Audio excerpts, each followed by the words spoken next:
New York and on the new Hot 97 app. Ebro in the morning on Hot 97. Ebro in the morning. Laura's on assignment. It's called being sick or something. Then she had to go home. We didn't want to get you sick, man. Rosenberg's here. Give it up for Kamaru Usman. Yeah. Yes, the man. Champ. We don't call him Marty no more, man. Nah. Africa back. Yeah, Say the name right, man. Kamaru. Kamaru Usman. This is the welterweight championship, huh? Yeah, of course. That's Look, the man, when your parents undisputed first got to title. America, right? What year? I want to say 98, 99, somewhere around there. All I know is Jordan was still playing. Jordan was still hooping, and hip-hop was his all-time high. So that's all I know at And that how old time. are you now? I am 32 right now. 32. Yeah. And you were born where? I was born in Auchi, Nigeria. In Nigeria. Yeah. Cardi B just in Nigeria. You saw I know. everybody celebrating. I seen, it was great. because I got a lot of these Nigerian pages that follow me, like these big medias down there. So I seen they was all posting about her, and she had a great time down there. Well, I just wanted to point out that now that Africa is just, back, people got to not call you Marty. They got to call you Kamaru now. Absolutely, It's man. official. You know that. Learn to pronounce it, man. Like the Marty was the white name. That was you just trying to fit in. You know what I mean? Yeah, it was. Well, you were being nice to people. I was a wrestler, and I was a quite little dude trying to fit into the wrestling culture, and they can really pronounce my first name. So they was like, I'm just gonna call you Marty. I'm like, all right, go ahead, do your thing, and it just kind of stuck. The better I got, and that's how life works. The better you get, the gotta name kind of respect it. sticks Now, around. for the record, though, you people know? should have figured out the name Kamaru back then because you were a dominant wrestler, right? Yeah, but when you first start out, like I started out in high school, I was 5'2", 103 pounds, soaking wet, and Why'd you so- do wrestling, by the way? Just because, man, if y'all don't know anything about Texas football, them boys big. Them boys is college, level already. And so I was just a tiny guy. I ain't had the speed to, get around them anymore or come through them. So, you take a few hits, it's like if you got to do something else, like this shit ain't working. And I guess a 5'2" basketball ain't happening. So. I mean, you got to have a little height on you, So pretty much our assistant football coach was also the assistant wrestling coach. And I never heard about wrestling at that time. I didn't know what wrestling was. And so he was like, why don't you come in and try wrestling? Come in and try it. I was like, nah, I don't want to get hit with chairs or throwing off the top turnbuckle. And then he laughed at me and was like, I just come in the room and try it. And then, lo and behold, I went in the room and tried it one day, and I never been embarrassed like that and beat up so bad. It was just something about it. When I had to walk home that day, I was just like, I'm going to go back. I'm going to get him back tomorrow. I'm going to get him back. So and you I had just that, kept you coming. had that fight. I just kept coming. I ain't gonna tell you who assaulted me that first day, but What do you mean? Please do. At the practice, it was a girl. Oh, really? She, hey, You got nice knifed up by a girl hey, the first time? Hey, she was a beast though. She shot the leg, hit you with the fireman, she took you was me finished. down, slammed me, had me in the headlock, everything. Done. It was nothing I could do about it because I didn't even know how to defend myself like that. It was just something about her controlling, just dominating me like that. It was just like, I can't let this shit happen. Like I'm a grown man. I can't. I'm a grown boy. Man. Yeah, you're growing. Growing boy. I can't let this happen. So at what point, as high school goes on and you become a really proficient wrestler, at what point do you go, all right, I'm gonna now MMA is becoming a big thing where people are making money. I'm gonna go to the next level. When do you make that decision? Man, it wasn't until the end of college. I had a college teammate who had a twin brother. They were both doing MMA already while we were in college. But, under NCAA rules, you can't get paid, collect money. So they were doing it during the summers, and they weren't getting paid. He wasn't getting paid. And so that was the first time I kind of really saw it. But I was still shied away from like, that's real. Like, these dudes is really punching themselves locked in the cage, doing all that. Nah, I ain't trying to do that. And then it was towards the end of it, once I got out of college, started wrestling on the Olympic scene. I started running into like MMA superstars, having them bring me out to help them train. I was like, man, I could kind of do this. Like, I'm training hard, going overseas, wrestling at these tournaments. And if you happen to win these wrestling tournaments with all these tough Russians and all that, you getting like $2,000-$3,000. And I'm going over here helping these UFC fighters.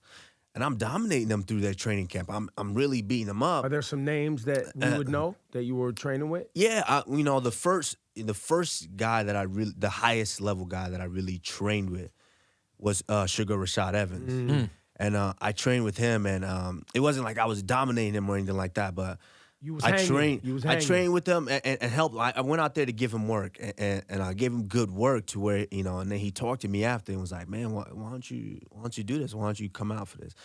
And I was just like, I was still a little bit afraid of it on the inside. It's like, nah, man, I don't know about that. I want to stick with wrestling. And then these dudes go out and make millions of dollars or $500,000, and I just trained my life out and went over here and got $2,000-$3,000. I'm like, nah, something ain't right. We gotta switch up. And so eventually, man, I just made the decision to make that transition. And how many years ago was that? That was in 2012. Got it. So obviously, from a mainstream standpoint, would the Woodley fight be the moment where you feel that your name went to a whole different level, or was it already prior to that? Yeah, I would say the Woodley moment, because until you, like, this is just how life works. Until you actually put the flag down, like, you are the champion. They crown you. People are still gonna shy away from you. People are still gonna doubt you. Like, man, you could have done it. Well, you left Oh, no you doubt. might have been That was the there, thing that you made know? that fight so interesting. Is you literally left no doubt. Yeah, and that's Did what I want to do. That's what I Did try that to do. surprise even you though? No. You thought you would be that dominant in that fight? I wouldn't say that dominant, but mentally I prepared for that years and years in advance. Like, I've been around Woodley several times. Like, I like Woodley. He's a very likable dude. Yeah, I like Woodley, so I've been around him a couple of times, and when you're around somebody, you might have to. I've been sizing him up for like 2-3 years before that. I'm around him, I'm sizing him up, but at the same time, Nobody's we hang, gonna want we you cool. around anymore. Yeah. Not if that's what happens every time. Nah, I'm not getting invited to the after parties no more. No. Nah.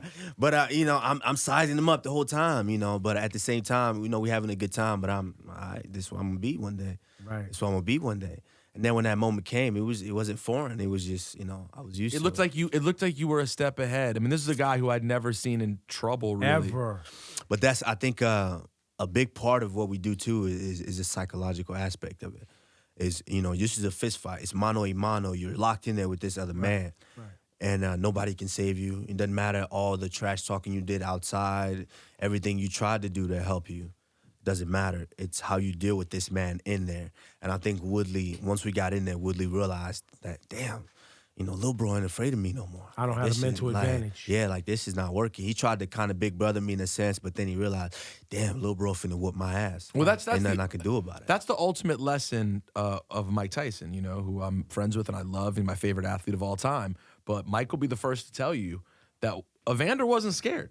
Evander was straight up like, dude, you're a man, I'm a man. Let's go.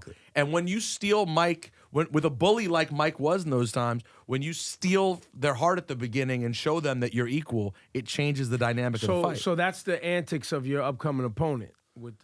He thinks, you are, I guess, somehow stirred by his, I guess, Trump antics, MAGA antics, and Yeah. is that what he thinks? I'm That's his stirred. thought process? I'm an angry snowflake about it. No, he definitely does. He thinks at some point, some people just have to realize there's some people that are just different mentally. Like, this is all me. Like, I've been grinding. Like, I chose to go into wrestling. Like, for the first couple of years, my parents didn't know I was wrestling. Yeah, but even deeper than that, nobody's afraid of MAGA or Trump. No one's afraid of that shit, man. Exactly. That's but not scary. That's goofy. He feels like if he says it, that we're supposed to be afraid of it.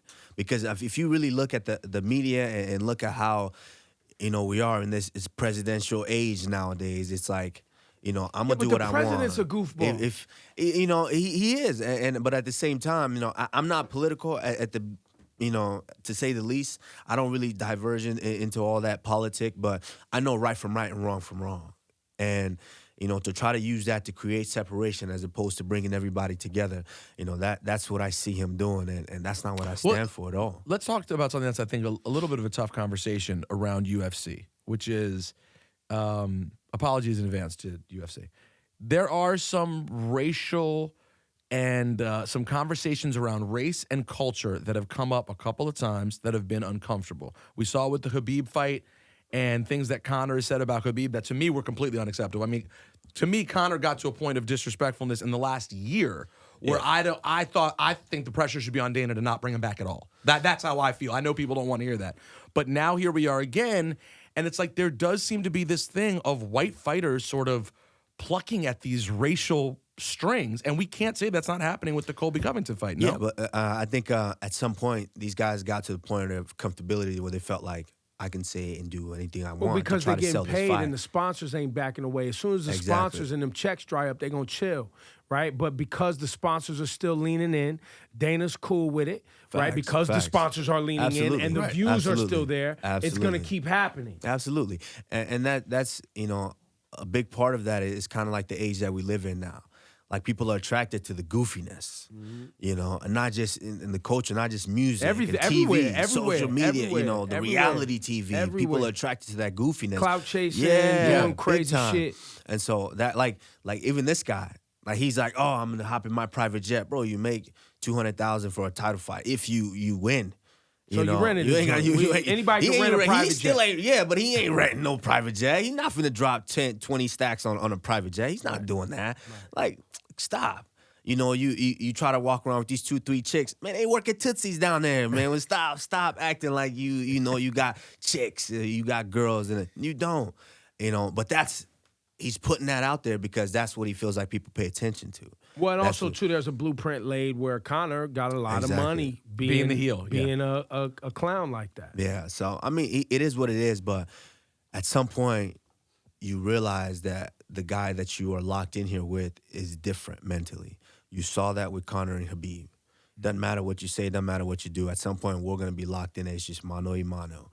And I'm going to have to teach you a lesson as a man of respect. And so, December 14th, that's exactly what I plan on doing. This Saturday night, UFC 245, Usman Covington.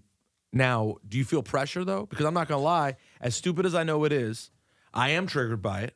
I do want to see him get his ass whooped. And there are a lot of people out there, particularly people of color, immigrants, et cetera, who will really want you to whoop this man's ass. Is there a Yeah. level of pressure that comes from that? Yo, not just people of color, man. Even the Americans want me to kill this dude. I got military vets. A lot of them like, oh, this guy don't represent us. We can't stand this guy. We can't wait for you. It doesn't matter where I'm at. I'm in Abu Dhabi. People are running up to me at the mall. We can't wait for you to kill this guy. I'm in the Dominican Republic. I'm everywhere. So do you People feel are extra running pressure up. as a result or no? Not necessarily in that sense. You have to be able to separate yourself. Now, I'll be lying if I say I don't feel a little bit of pressure, but that's the pressure that I put on myself to be able to perform, to go out there and all the work that I just put in, man, I mean, I've been training my butt off. So all that work, of course I feel the pressure to go out there and compete, but any high-level athlete is going to feel that. I'm sure Michael Jordan felt the pressure every night coming out there trying to win championships.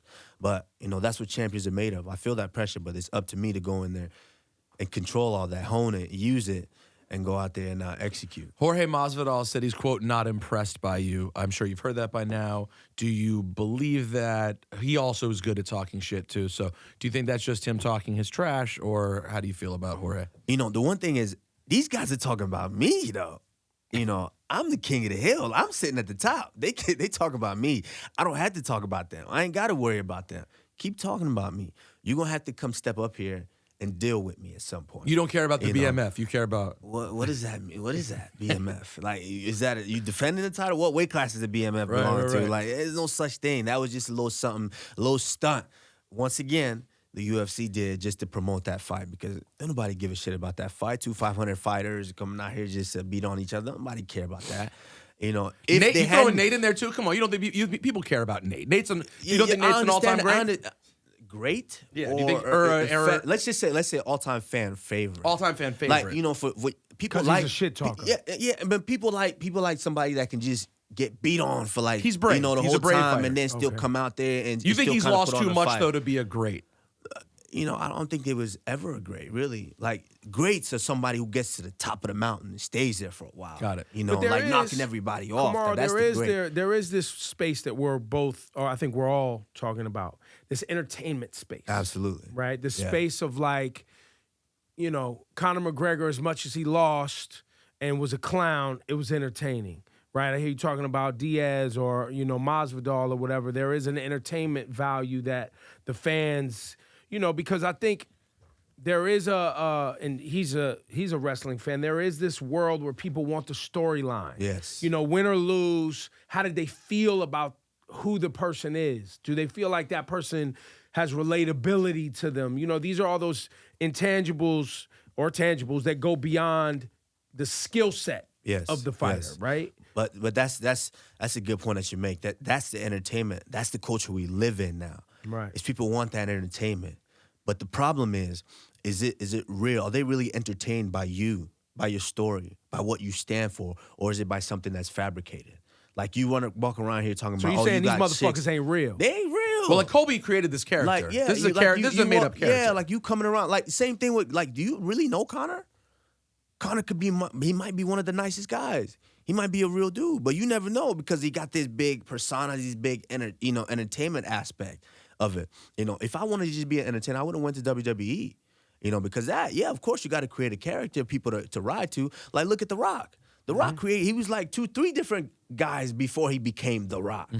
You know, like you have to find that niche. But that's what's taking over now to where people aren't necessarily really tuned in or moved by wanting to know the real you, your real story. And that's what I aim to do. Like in mixed martial, when I got into this was about me competing at the highest level, me being true to myself. Like I got a daughter at home. At some point, my daughter is gonna, grow up to see all these things that daddy has done. And if it was a fabricated guy that I put out there, my dad ain't like that. That's fake. I want it to be when my daughter grows up and like, oh, that's the daddy that I seen at home every day. That's the guy that I grew up with. That's the guy that raised me.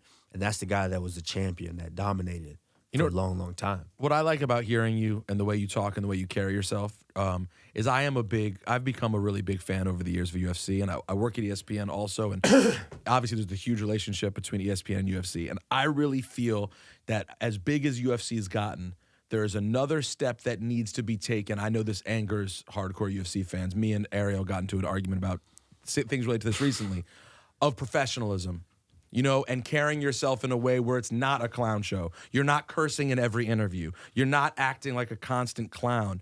There is a level where if you want to be a straight up mainstream sport with the big four sports, you can't get on a live mic and start cursing on national television. It's not. You can't have fights in arenas. But I interpret it the other way. I've interpreted even this conversation and what we've seen over the years as UFC crafting a space of a hybrid space, yes. right? Yeah. That is not trying to be like the big four, but also not trying to be like wrestling where it's straight entertainment. They're trying to, and which is, in my opinion, why they've had so much success, is because they've brought in elements of the showmanship and the kind of, tasteless, classless elements in those individuals, because some of those individuals are really that. Yeah. You know what I'm saying? Yeah. As well as some of the sportsmanship. Because there are individuals in UFC who are elite sportsmen. Well, that's what I'm saying I like to see, though. I just like seeing, I know you want to have entertainment, but you also have to have elite athletes who carry themselves like professionals and do the job. That's what we got right, man. Kamaru Usman is here, man. That's why Africa in the building. Africa got to save the UFC, too. That's what I'm saying. Africa saved everybody, we shining right now. Y'all see us, by the way, I just want to pop. 2 champs from Nigeria. Y'all see that? Yeah, it's true. Francis Ngannou from next door, Cameroon. Right. He's it knocking really at is. that door. Africa's having a moment in MMA Miss right Universe, now. South Africa, you know what I'm saying? I'm telling you. Now, Ebro, also I saw here on the list, I know this would excite you. You've also come out to the ring before to Fellas Music and to WizKid. So you rep on your way to the Octagon as well. And I got a surprise for you, coming up for this next one. On Saturday. Coming out to YG, fuck Donald Trump. You know how many requests I got online? People saying that, yo, come out to this. I'm like, man, come on. Save it for after. I'm not doing That's the all after that. music. Yeah, you could have a hit That's with the after music. Yeah, I don't really get into all that. Like, at the end of the day, I'm trying to spread positivity and love. And I don't really necessarily need to jump on that train of people bashing him. Like, if he's not a good guy, he's not a good guy. But, for me, I don't really know him. So well, you still get to knock out his favorite fighter. It's not his favorite fighter. Like, let's be have honest, to lie, too. It's not his favorite fighter. Donald is probably sitting in there, like, man, I hope this dude. He'll say it. Trump will say it is. He'll say whatever the fuck he got to say to be hot on Twitter. Exactly. But, let's be honest. He probably like, man, I hope Usman knocks this motherfucker. I can't stand this dude. You think even Trump's rooting for you? Even Trump is there. It was So you saying this dude is giving Trump a bad name? What's the guy's name again? Colby Covington? Colby. Yeah, of course he's giving Trump a bad name. Trump is like, man, this dude talking about chicks. Like, he don't get no chicks. Like, damn. Yo, has Trump even tweeted this guy? Yes. Yeah, Yeah, there's been he's some tweeted- he's communication. Oh, he tweeted about tweeted it. him, so he bigged him Yeah. up. No, he went to, Yeah. and Colby went to the White House and He saw him. went to the White House. Oh and yeah, saw you him. gotta put the beats on him, and I'm not talking about beats by Dre. Yeah, you gotta put the beats on him. I'm about to put the paws on him. Yeah, no. Yeah, Hands on and him. feet. Hands and Everything, feet. feet, Yeah. toes, everything on. I mean, it's just it got to the point where, man, it's you're trying to create something that's really not there. You try to jump on the Trump train, use the whole fake patriotism, I'm So let behind me the ask He you, called do you you fake know- newsman too. Yeah, I mean, he's- he leans in. he's- Fake newsman is good. I gotta tell you, it's good. funny. It was I good. gotta tell you, It I give rhymed. credit where credit is It due. rhymed. It rhymed. This shit rhymed. I was like, damn, that good. shit rhymed. Well, now, question: do you know Colby when you guys came up in the game? Do you know him before this? And that's the crazy thing about the story is that people really start going into it and unraveling it. Like, we've been in like the same circle, but we never really we've met one time, like face to face. Besides our last face off, before that, we met one time at the airport. And he was one time when he first started creating this character, he was kind of talking a little bit, chirping on Twitter. And then I seen him. I was like, okay, I seen him at the airport. I'm gonna run up on him and find out what the issue is. So I went up and I saw him, and they had a clip of it on the countdown that they just released. I went up and I went and sat in front of him. I'm like, yo, what's going on, man? Basically like, yo, I didn't want to really fly off the handle like that because he might be a nice dude. I give, give him you opportunity. give him opportunity, But I was ready. If he had said something crazy, I was about to smack him up in the airport. So I was like, wait, be cool. Don't get put on the no-fly zone list yet. Let's actually find out what's going on. So I sat in front of him. Yo, what's going on? He was a nice guy. Hey, what's up, man? You got a fight coming up, bro? Everything good? So he was a nice guy. Super nice kid. So would that prompts you to say that this is all an act? Because when I saw I know you, for a fact you it's didn't an have that act. same energy. Yeah, You know it's an act. He's exactly. making And that's who I am. Like, I say what I mean and I mean what I say. Yeah. Like, I'm not on here lying. I'm not on here trying to say this for likes or do this or that. No, I am who I am. You can like it or you cannot like it because you don't feel like it's entertaining enough. I'm not flying off the handle enough for you. Well, it is what it is. I'm true to myself.